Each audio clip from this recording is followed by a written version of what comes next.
Welcome to Y11 Audio. I'm Alex Alvarado, and thank you for listening. This is Ypsilanti's college football podcast from Ipsy11.com. It's Saturday.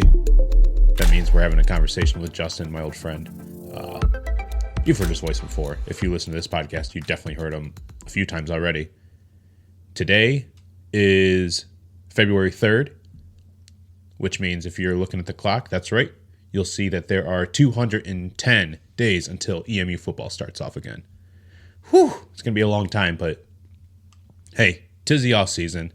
And as you know, time moves on. We already had a nice big snowfall earlier in this week. A lot of that snow has, as I'm looking out my window, melted. It's been melting all week. It lets you know that this off season is going by. We still have some off season to go. We still have some, hot stove conversations to have, right? I guess we can bring that back because water cooler conversations are less of a thing post-COVID. Hot stove? I think hot stove's making a comeback, right? Ever since COVID? I'm not editing that out.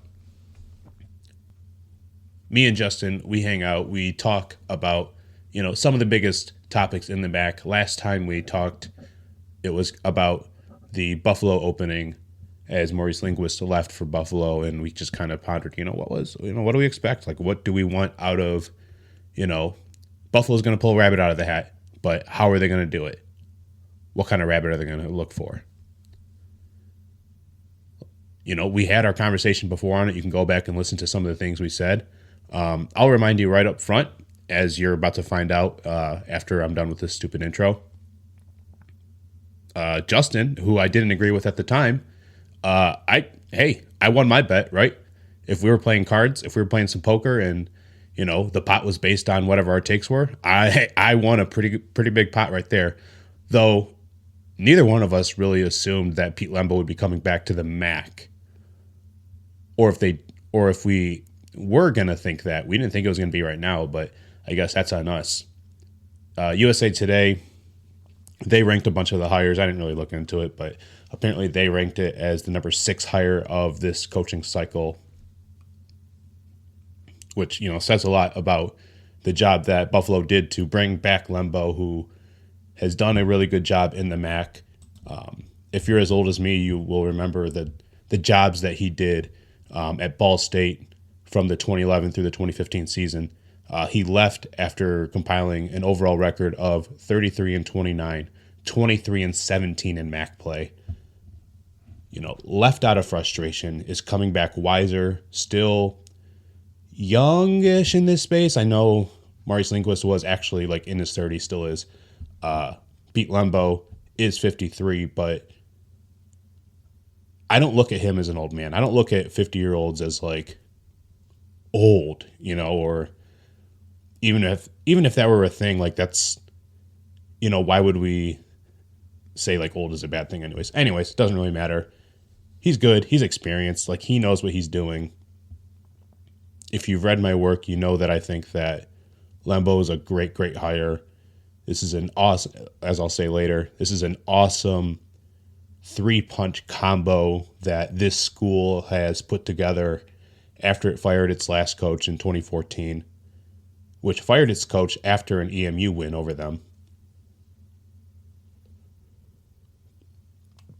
This is a school that did its homework year after year after year, figured out how to revitalize a whole bunch of sports, not just football, but it's a whole big sports scene that Buffalo really, really built up. And thanks to a lot of basketball success, not that it just stumbled into it, they worked for it, right?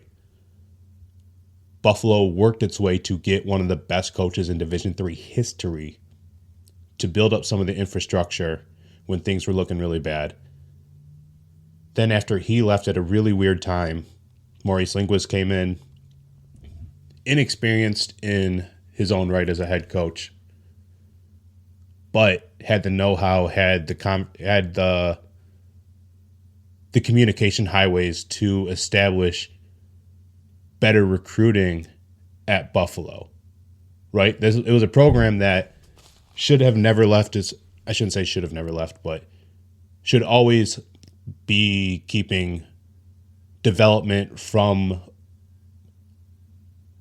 lower level recruits and all that stuff. That's always going to be important at schools like Buffalo, right? But if you can improve on the recruiting, if you can recruit at a level that the school's never seen before into a school that's better equipped and smarter about developing, younger talents into brighter stars on the football field, there's some potential there. Didn't work out football-wise for the first-time coach. However, this is now a program that has better walls than it was, than it had 10, 12 years ago. And the attraction from the high school level is certainly there. I look at Pete Lembo like a really, really great chef, where you can put him in a really tiny kitchen with not a lot.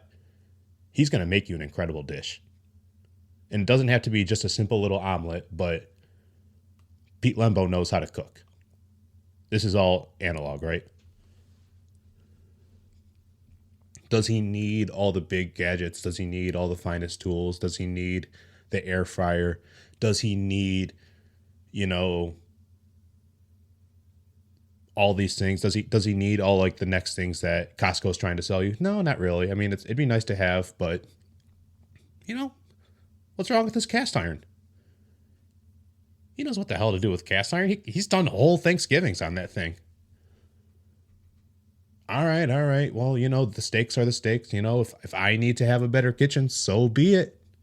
So be it. I need to figure out how to get a better kitchen around me so I can have, the success that I want in this world. Lembo will cook you an incredible dinner in a giant kitchen or in a really, really tiny one. So I'm excited to see what Lembo prepares as a head coach now that he's 10 years smarter than he was 10 years ago, right? He left out of frustration. He's coming into a system that he knows what he's getting himself into. Ball State's not a moneyed program. Ball State's not, financially equipped to do what FBS football, high-level FBS football says you need to do to swim. Will Buffalo ever get there? I don't know, but at least they're more efforted. They're a more efforted program financially than Ball State is. I don't want to say that's for a lack of care or whatever, but to a degree, yes, it is about care because Buffalo certainly cares more. I just don't want to say Ball State doesn't care. That's just, there's too much money wrapped up in there. It's not as much as everybody else in the world, but it's way more than like hundreds of other schools have like put forward to their football program. So I don't want to say Ball State hasn't cared. Ball State could have settled to be a Division III school that's playing in the MIAA. And if you know me personally, that's not a slight to the MIAA. I used to cover that conference. I have a lot of love for the oldest conference in college sports.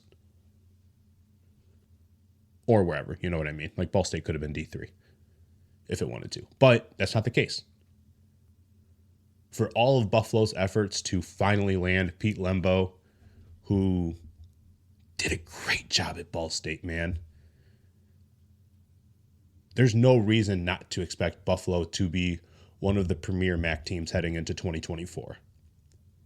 If you thought they were going to be any decent underlinguist, of course you're thinking that Buffalo is just going to take it up so many more notches. And so it's just one of those funny sentences that we're going to look back on as the history books like kind of build itself up. The big question is, the big certainty plus the big question. This is something that I read from like a Pete Thamel article pretty recently that, there's two guarantees in college football that all of college football is heading to its biggest collection of changes in 2024.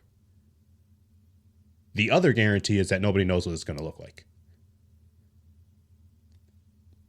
part of building out what 2024 will look like is how these rosters and coaching rosters are constructed, how they've moved around. Some of the conversation, and a large part of the conversation of how coaches have moved around in this offseason, the most interesting offseason of our lifetimes, probably ever, which of course included Saban, Pete Carroll retiring at the NFL and college levels, not respectively, but you know what I mean. And then Bill Belichick, who got fired, whatever, and isn't getting an NFL job right now. Crazy. Between those, college sports just changing entirely over the past few years, plus playoff expansion. Playoff expansion is what motivated Maurice Linguist to take the job that he did. Not that he wasn't qualified before, obviously. He was hired from the Michigan job at the same title that he has now at Alabama. But still, like, he's not stupid. Like, he knew it was expanding. He knew what the assignment was. Maurice Linguist, because of playoff expansion, was motivated to get himself here. I don't know Pete Lembo's whole story. I don't know Pete Lembo's motivations to get back into the MAC, and I don't know Pete Lembo's motivations to get back into the MAC right now. But I think he's smart enough to know where the MAC's headed or where it could head. And I think he's smart enough to know what the SEC, what South Carolina, what hanging on to, you know, somebody like Shane Beamer. This isn't commentary on him. This is just general, like, hey, he's an SEC coach. You know, you can probably travel with anybody at this point, right? It seems like obviously at some point where Linguist is at right now is where he was kind of always going to end up at again. Could you say the same about Lembo? Right? If Linguist is smart enough to know the room and know that, hey, I want to be in the field that regularly competes in the playoff, right? Those are part of my goals at my age. What were Lembo's goals? Was coming back to the MAC or some sort of G5 level program as the head coach? Was this the goal, and how long has it been? Because I don't think that this is like a new consideration for him. This had to have been on his radar for ever since he left for Maryland and took that pay cut. As a fan of this conference and as a fan of just lower level football, don't take that as a slight, please. I love this, man. I am so excited to see that Lembo gets to do what he's great at this level again. It's going to add a lot to this competition. It's going to add a lot to this conference. And it's been desired, it's been missed, and it's needed. It's needed. So, those are my thoughts on it. Obviously, we're just going to keep talking about it as soon as I'm done with this intro, which is going to end in, I promise, 14 seconds. So, thank you for that. You know what? Screw it. We're going to, not even 14 seconds. We're going to stop it right now. Me, Justin, let's go. It's me again. It's Justin coughing again. And you know what that means? I'm stuffed up again. So I've got my humidifier again, sounding like this. I don't know if it's the weather's fault or if it's Justin's fault. But Justin, I think I'm going to start blaming you. That's fine. I'll take it. I'm built for it. Hey, that's a great segue. That right there, great segue. You know who else is built for it? You know who else is built for like this time, this area, I guess? Pete Lembo. I'm sorry. Pete A lot of Lembo. time in the South and decided, you know what? I got to get back to my roots in Buffalo. So Justin, I know we're podcasting like not in the same room, which sucks because I made you some food. I don't know if you ate already, but I made you some food. I made you a big plate of crow. Would you like to eat it? Because of Oh yeah, because sure. of Because after the Buffalo. last time we talked about Buffalo's job opening and what it might have, you said, don't get anybody that wants to be here for a long time. Just maybe a good time. Well, hold on. I'll eat that crow if Pete Lembo's not moving to another job in 4 years. Then I'll gladly eat it. I think where I misstepped was saying that like you want to hire somebody who doesn't want to be here necessarily, not like maliciously, but like just has ambition. And that I also specified that that person had to be young, or at least implied it. And that was my fault. Pete Lembo's only 53 years old. So theoretically, if he does a really good job in the next 4 years, like why couldn't he go somewhere and be a Power Five head coach for another 10, 15, right? What is Um, Power Five in 3 years though? But that's a conversation for another day. Fair. Trajectory. Let's. I'll try to like stay focused with that. Do we even think that Pete Lembo wants that? Like, because you know me, like if I'm if Alex Alvarado is in charge of a Mac school and I am the athletic director or the power that be, right? I'm looking for guys that get my personal stamp of approval, which gets a capital B and a capital D when I say that these guys have to be built different. And like you've heard me like beat this drum over like years, and Pete Lembo is one of those types. And it that means that you have to find a coach. It means a lot of things, but one of the things that it means is that you have to find a coach who knows or appreciates the sweet spot of his game is right here. It isn't going after, being like a small shark in Indiana or Purdue or anything smaller than that. It's right here. It's right here in the MAC. And Pete Lembo, last time he came to the MAC, he didn't know what he was getting himself into. This time he's like, hey, I am way wiser than the Lembo you saw before. And I wanted to stay here. Believe me, I wanted to stay here. But now I'm just like way smarter than you ever thought I could be. And I'm here to just wreck shit. It's a fantastic hire. Pete Lembo is was a better MAC football coach than you remember. I mean, we probably remember him as being good, but I'll just from my own side, like I remember when Pete Lembo left, and I was like, yeah, that makes sense. And he did have consecutive pretty bad years, but when they were good, they were real good.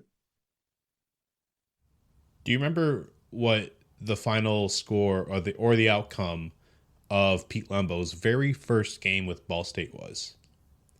I do not. I'll let you know that it was a win for Ball State, and I'll let you know that the final score was Ball State 27, Indiana 20.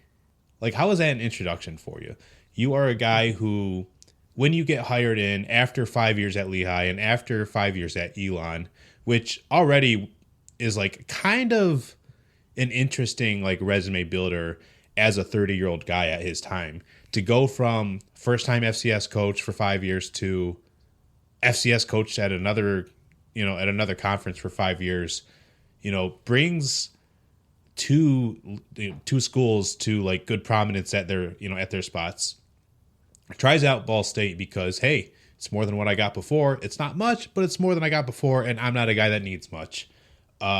Look up at the rest of my competition. Oh crap, I actually need more just to compete. It's not a me thing, it's a them thing. But I want to be here, so I gotta figure some things out. Did some things well at Ball State. In 2011, he goes 6-6, 4-4 in conference play, doesn't go to a bowl game. Second year, the only two MAC losses that Ball State has are to the two teams that go to the MAC championship game. 2013, also that 2012 year brings Ball State to its first ranked win. I don't know in how long, probably in school history. Its first ranked win over Toledo. 2013, they go 10 wins, so that's its best season in modern memory, right? Yeah. Loses a Well, huge unless you primetime game consider to NIU. 2008 modern, but like, yeah, Sure.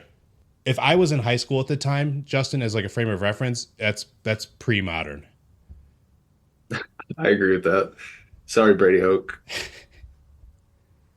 2013 primetime action, loses to NIU in one of the best games I've ever seen. But if not for running into like the best MAC players since Jordan Lynch, was the best MAC player since who at the time? Probably since like Randy Moss, considering that Yeah, the Heisman, yeah. being a Heisman finalist at least. Has a great year there, but after that, things just get kind of weird for Ball State. 5-7 in 2014, 3-9 in 2015. He loses his coordinators, and that's that shouldn't be like the biggest thing in the world, but there's just like a lot that just goes into it. He finds out like it's a slow burn for him. Like he comes in with some great ideas, obviously has like really good football success, is able to get young quarterbacks going. Like there's really good football success with him, obviously, but you can only do so much for so long at Ball State. And that's not a spot where he was able to sustain success there. So institutionally, Ball State was not a school that funded Ball State was not a school that funded football very well. Right, they're in the MAC, of course. Not a lot of schools do, but Ball State is just like really bad at being a MAC football team. You know, when he got there, the only indoor practice facility he had was like not the football building. It was a building that the football team used, and it was just like 40 yards of grass. That's not something that you can really, really recruit with. Did you know that Ball State built an indoor golf facility before it built an indoor football practice facility? I learned that from you. So It's that's funny that he's at Buffalo now too, because they had their own. It. I forget what year they finally built an indoor practice facility at Buffalo, but I remember it was like comically late like considering the climate there. I think it was like 18, 19, somewhere in that area.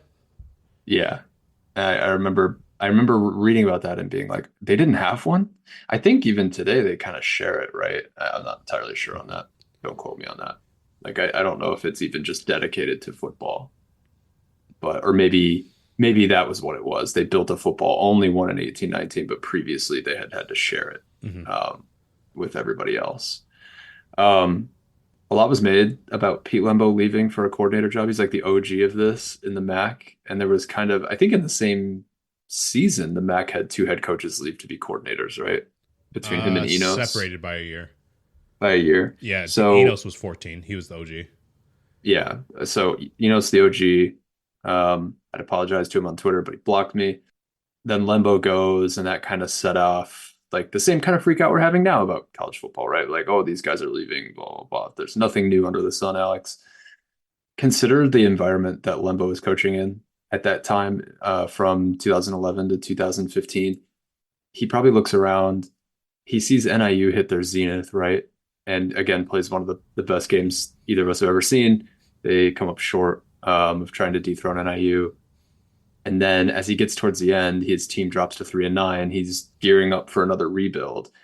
And another team in his division seems to have figured out the formula again. That team being WMU, a year later, they go to the Cotton Bowl. So Lembo was right. He probably looked around and was like, I can't, how much longer am I going to have to wait? And even if I do build this thing up, am I just going to run into another buzzsaw? Because if he had stuck around, even if he produced another like 10-win Ball State team, Toledo got really good at that point. They never really cracked the New Year's Six formula, but like he would have been trying to fight that like 2017 Toledo team. And the 2016 Toledo team was no slouch either. So I think like looking around the landscape at a bunch of teams that are outspending him and trying to build that up, he was like, thanks, but no thanks. And maybe that's not why he left at all, but that's why I would have left. Mm-hmm. Yeah, I mean, like if he was playing or coaching in like in a landscape where things could be more equal, like there wasn't as many moving parts, like players and like the transfer portal obviously stands out where like he didn't have that at the time. I feel like he's a coach that really thrive, and this isn't like anything novel, but like he really did thrive on being able to develop guys because he's proven that he was able to do that. And he was able to get guys productive right out of the gates as a freshman, not just at Ball State, but like at some of his other stops too. Like he coached one of the best, I'm blanking on the name, but like one of the best like FCS passers of all time, before he got to Ball State. It's just funny because like looking at the list of guys who, as we talked about before, MAC head coaches to be hired away, not fired and then hired as, but like hired away from their existing head coaching chairs to be assistants elsewhere. At the time, and still is, the list is only for Enos, Lembo, Lewis, and then Maurice Linguist. But it is just hilarious to know that Lembo, who is one of, Enos, like we said, is the OG, but like Lembo is still like one of the first and one of the more pronounced guys to just do it. And the only one of the guys on that list that you mentioned that like left before you would consider job done, I guess, or like the timeline you expected to do it. I think we talked about this when Hmm. Sean Lewis left. You made the point that it was like, yo, if you're an administrator at Kent State and you were not planning on having to replace Sean Lewis at year 5, why'd you hire him? Right. You sit in a room with a guy, you know exactly what he's about and how talented he is. Like that was on the timeline, right? Hmm. Pete Lembo was going into year 5 too. Enos had been at Central Michigan for a little while. So it was kind of like, okay, yeah, you didn't reap the rewards of getting a guy who did really good for 4 or 5 years and then got hired away as a head coach somewhere else. Nothing you can do about it, right? But you were still kind of on the timeline you expected when you hired these guys in the first place, where you're Hmm. like, hopefully, if they do really well, we're having to make this decision again. And unfortunately, the decision was made for you, but like, and you didn't get like big bowl game appearance or MAC titles out of the deal, but the timelines kind of added up. Hmm. So, and I mean, it didn't take ball. It took Ball State what 5 seasons after to win another MAC to get a MAC title. So I mean, I think it worked out okay. It Yeah. wasn't like it wasn't like irreparably harmful to them. I mean, Ball State definitely did. It definitely, I got to give Ball State, at least the people who have worked there recently, like the flowers that it's due. Like they've done a lot of the hard work, albeit way too late in like its life as like a college football program trying to compete in these waters. But still, I mean, at least they like put in some of the hard work and have made some of the right moves to get it done. Following up Pete Lembo with Mike New, who is still there because he's a passionate alum and like, is doing okay. You've heard Hmm. my voice before. Like I like the job that he's done. Isn't blowing me away, but he's making the most of his situation. Hired Beth Getz to be a great athletic director to get the golf thing done, but also really get moving in the football department, and has done a good enough job to climb to her chair that she's at now over at Iowa State, where she's the full-time athletic director there. So obviously she's no slouch and could prove that she could force people at Ball State or around Ball State to take this football thing maybe a little bit more seriously. Just a thought. But what I was trying to say earlier, Iowa as a corrective note. yeah, hey, Iowa, not Iowa State. did I say Iowa State? You did. Oh, my bad. But it is funny that like Pete Lembo, who left his chair once upon a time, is replacing a guy who is doing the exact same thing now. Yeah. It's just at a different level, I guess, though, because when Pete Lembo left, he took a big pay cut, and he was mad. Maurice Linguist, this was the plan, and he is taking a job that, like you smartly put last time we recorded, Justin, he kind of already had the same job just somewhere else last time. Yeah. So good for him to like stick the course and get a little bit of grad school in. And what's also funny, just looking at just to examine a little bit more on this list of those guys, Enos, Lembo, Lewis, Linguist. Linguist is a guy who like I can see being a head coach again, considering he like was a finalist for the Cincinnati job like last year Hmm. in the coaching cycle. Young, Lewis, smart, can coach the hell out of a defense. Sean Lewis only left because he did want to be a head coach and couldn't get what he wanted to because he was fighting behind Linguist. Which why was he fighting behind Linguist? Um, It worked out for him in the end. He just had to take a sabbatical with Dion, and then now he's a head coach out west. and he would have never take. He would. I don't know if he would have ever been able to take that job if he stayed at Kent State, Right. or if he did, he'd be not as knowledgeable about NIL and the potential of like what's going on out there or out west if he would have stayed in Ohio. So again, good job, Sean Lewis, for getting out when you had to. Lembo obviously wanted to coach again. Dan Enos never wanted to be a head coach. He was like, this. So it will be interesting, just looking back to Linguist, when he'll be a head coach again and where. Obviously, I don't think he's going to be at Alabama forever. No one is, but No. obviously. No. Not even Nick Saban is at Alabama forever. I do want to like rehash one thing that I said in a Four Downs post last week. Was it last week? I don't know. And it's about Lembo taking. This is how I think about Lembo taking this job, because this is like since they fired Jeff Quinn in 2014, they've had 2 athletic directors make these hires, but still administratively as a whole, as a logo, they did a really good job of doing a 3-punch combo with these coaches, with Lance Leipold, with Maurice Linguist, and now assuming what we think that Lembo can do, knowing what he has done before as a head coach. With Lembo, he can take, I'm just gonna read it. Leipold built and improved the infrastructure around Buffalo, and Linguist was able to provide recruiting highways across state lines.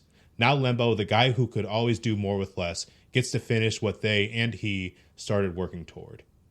This is a program that has gone to the MAC championship game against Ball State in 2008, but since that firing, twice with Lance Leipold, 0-2 in that stage, which really stinks for them. Since that firing of Jeff Quinn, this is a team that's really, really, really building towards more. And it's not just Lembo. Lembo's a smart guy because Lembo hires a lot of really good guys. Looking at some of the coaching staff, he's retained about half of the staff, including Dave Patenaude, the offensive coordinator who was just recently hired and was formerly that Temple offensive coordinator coach that I told you about. That's what he was. Mm-hmm.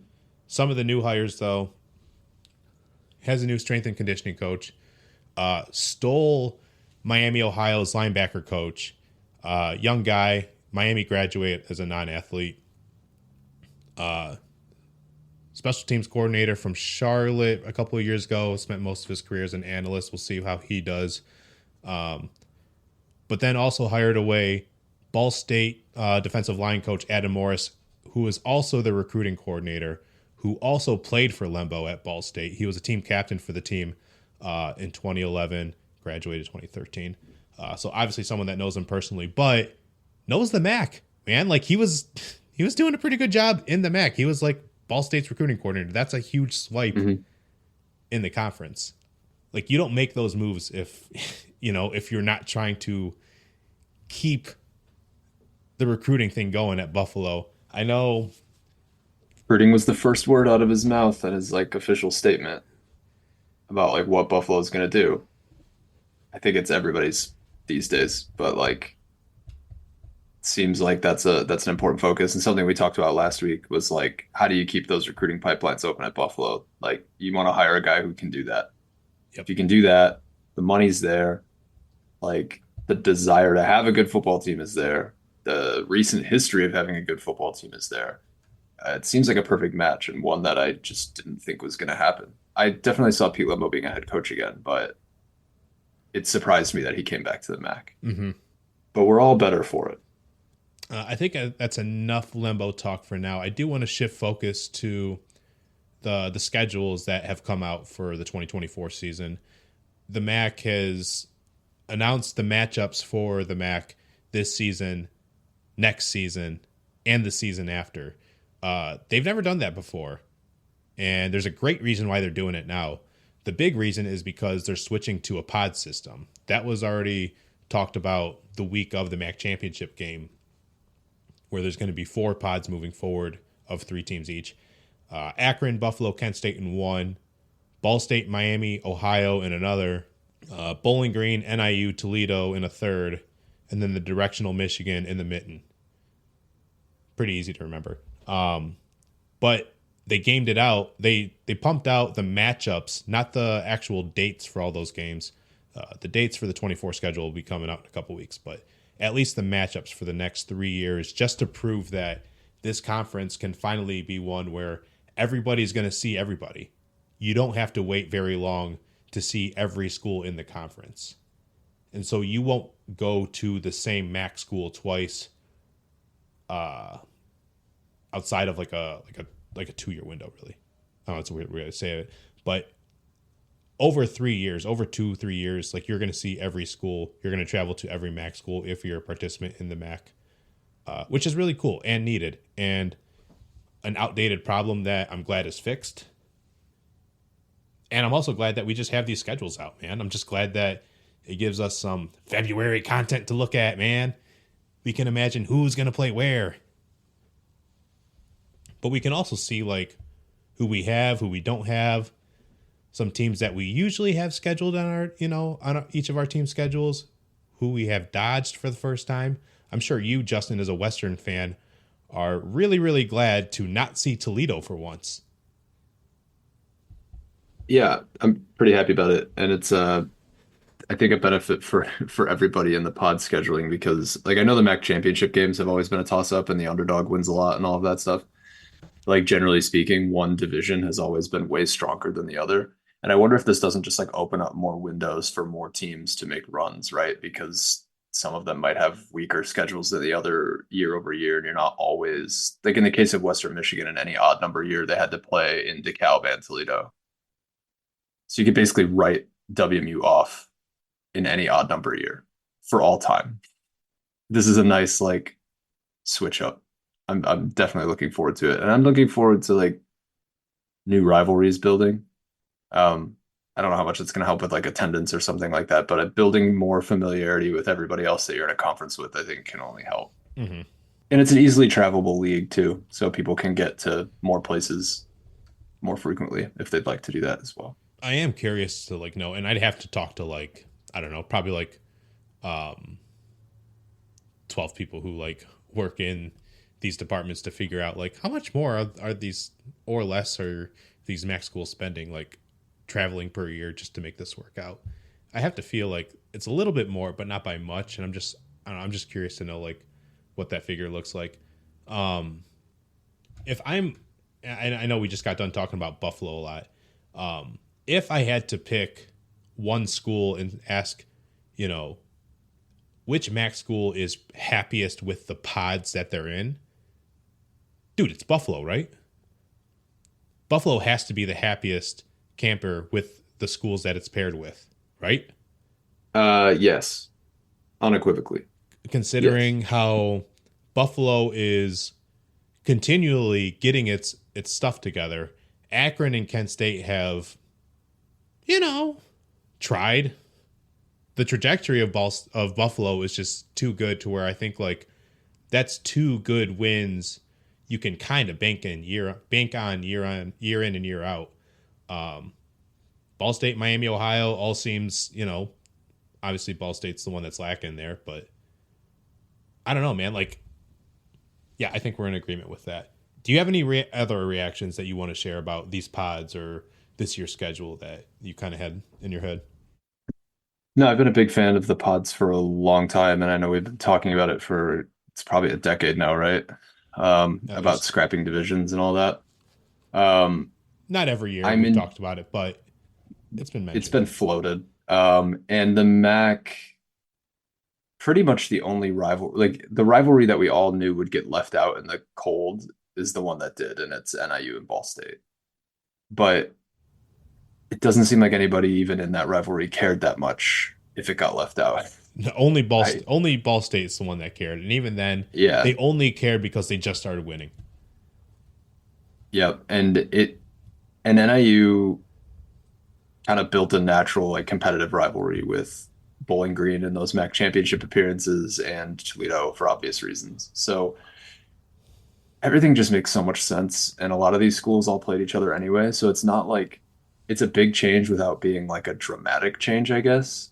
And I just wonder if like some of these protected games and like an increased diversity in the types of fixtures that get played means that we can keep some of the games we care the most about on Saturdays. I think that they're still gonna like I gotta read like this Little Blade, but I think that they're still gonna rotate, 2 in, 2 out weekends, week out for the 4 protected rivalries of, 2 per year are going to be on Saturdays, 2 per year are going to be on the weekdays. What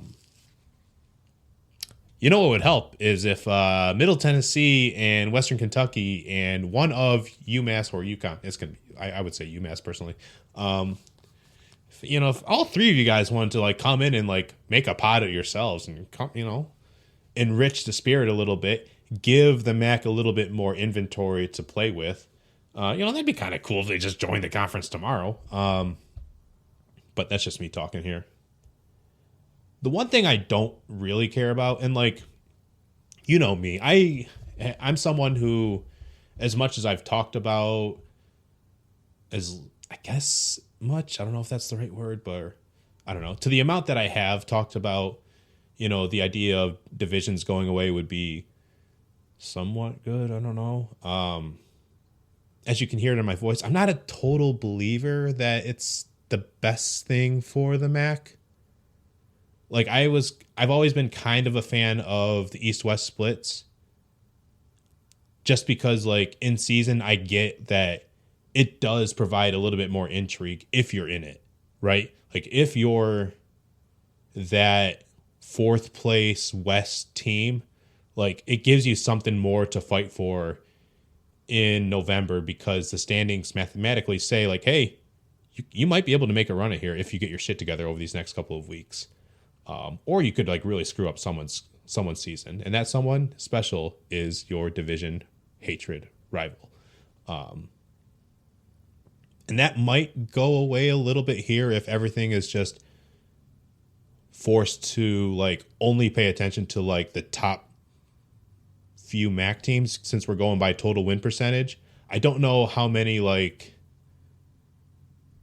you know, like if you start out so far behind, I don't know if a MAC school that starts out, you know, the year 0-4 will have the same fight to try to finish off 4-4 in MAC play without all the drama that the East-West split gave us. I don't know if just forcing all the attention to making sure that we send the two best teams to Detroit is the most important thing here, considering that we're not going to look. And is this a safe space? Is this a safe space? I sure hope so, because I don't like any MAC school's chance in a 12-team playoff at all.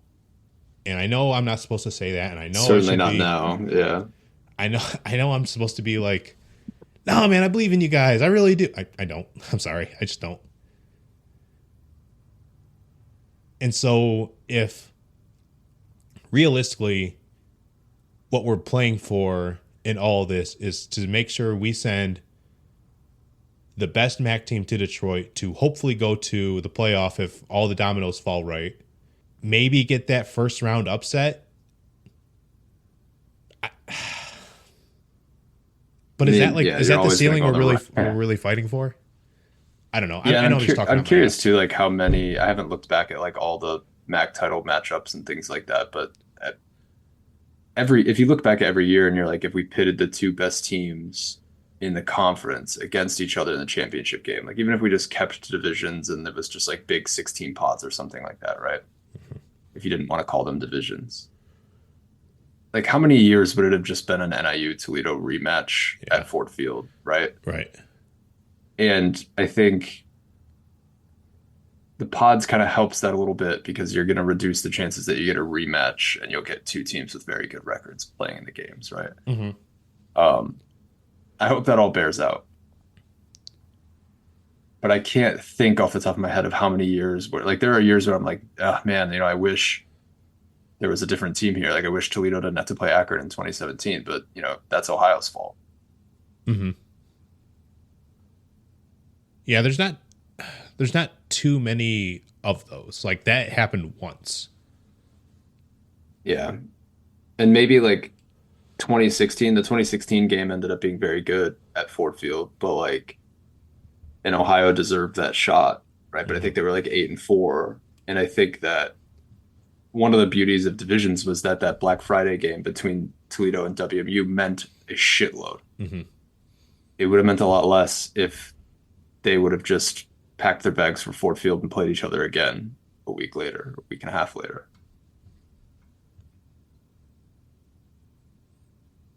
So we might lose some of that, but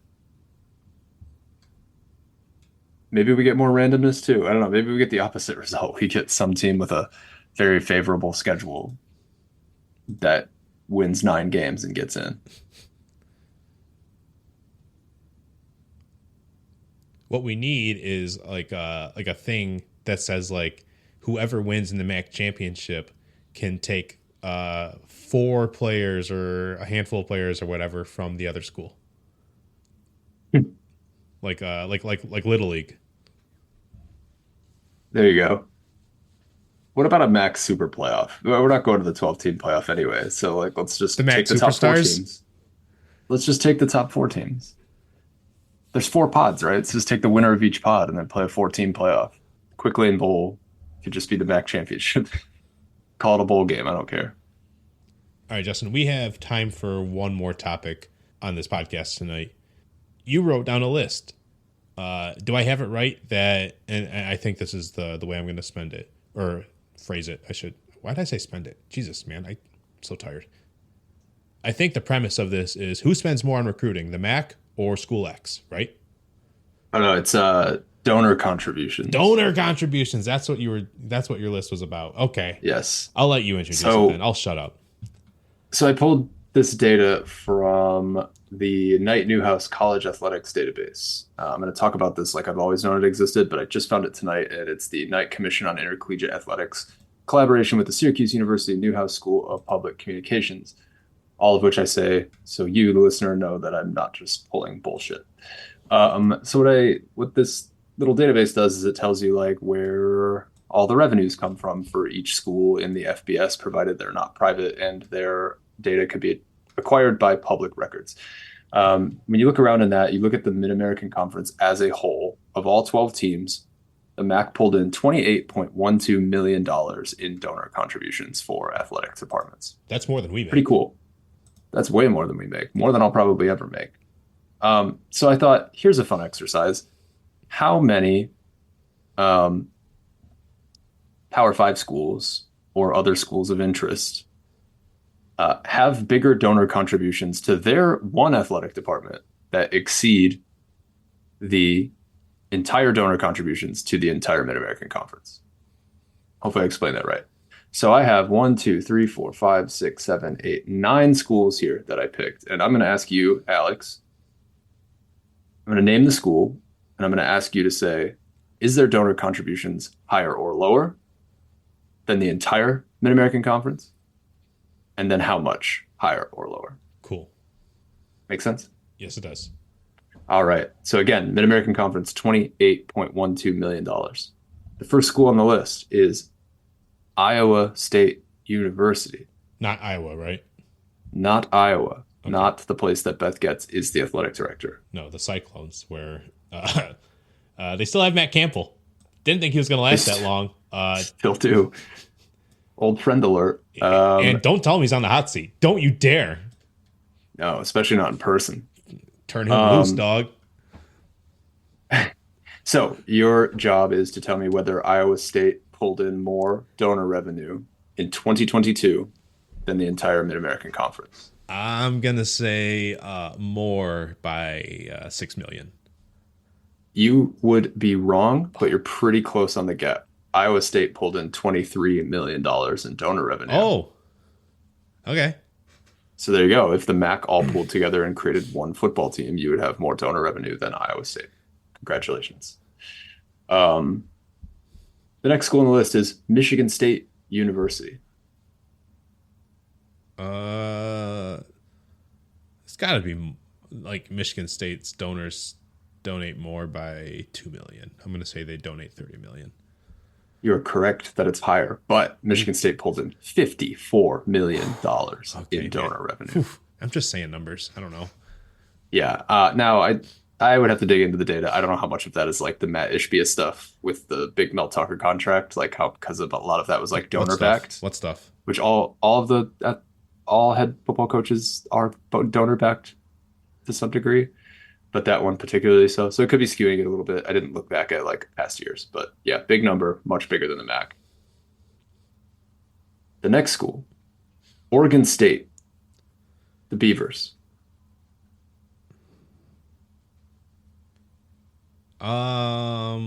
Less by Correct. half? More. $9.8 million. Whoa! Oregon State. Okay.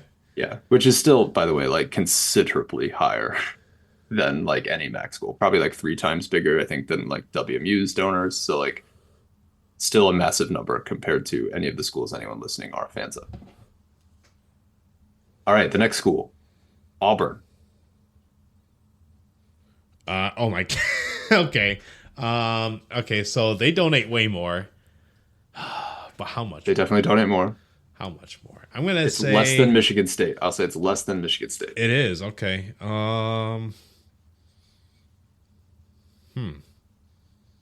They I'm gonna say 46 mil. 36. Okay. 36, yes.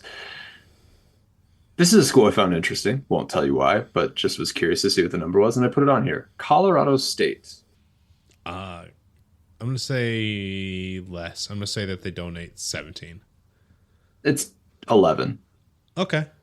But yeah, I found that interesting. Like whenever you look at like expenditures, like I think Wait. I'm sorry. I misspoke. By 17 million. They yeah, there the you go. difference is 17 million. Huh? Less by 17 million. You nailed it. No, And, I did it. yeah. First try. The Mountain West, I always like in my head, I consider it like a peer conference to the MAC, but then you look at how much money they like pull in and spend, and it's like double. Yeah. No, they're So it's gotta respect them. a much different set of institutions. Staying out west, Utah. Is this number higher or lower than the entire MAC? Donor contributions to their revenue. Oh, you know what? I'm gonna say it. I know I know the answer is one or the other, but I'm gonna say the third option, which is push. See, our brains work exactly like on this because that's why I picked them because it's basically a push. 28.84 million. So less than $1 million more than the MAC. But also, it's one school as opposed to one conference. It's one, okay. Right? Keep that in mind in terms of scale. It's one school. But I was trying to find schools that were like, what school would have an entire conference, G5 conferences worth of donor contributions? And Utah was one. I love feeling broke as a MAC fan. The next one I have is Virginia Tech. I won't make a guess because it's a pretty similar situation. 25 million. It's a little bit less. Okay. I would have guessed more, honestly. Two more schools on the list. Wisconsin.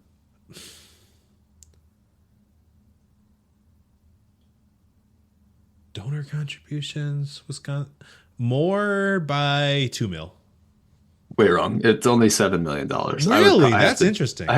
Yeah, I literally Googled, why does Wisconsin's donor money so low? Like there's something weird going on there. I have no idea what's happening there, but it seemed really low to me, and that's why they're on the list. And then the last one, Kansas. Okay. All right, that's got to be less too. That's got to be less. Correct. Donor contributions. I'm going to say that they receive 6 mil. 27.26 million. Well, okay. Remember, this is total athletics. It's not just football. So, yeah, I guess really good you're basketball right. team there. Oh, that is. Oh, that's right. They are a basketball school. That's right. Yep. Those exist. Well, I learned something today, huh? Yeah. Interesting, right? Don't know what it means. They're just numbers. Don't draw any conclusions, but this was fun. And thank you for listening to another episode of Y11 Audio. If you like what I do, hit subscribe. If you love what I do, all I ask for is $6 a month, and you can get it all at ipsy11.com. I'm Alex Alvarado, and thanks again.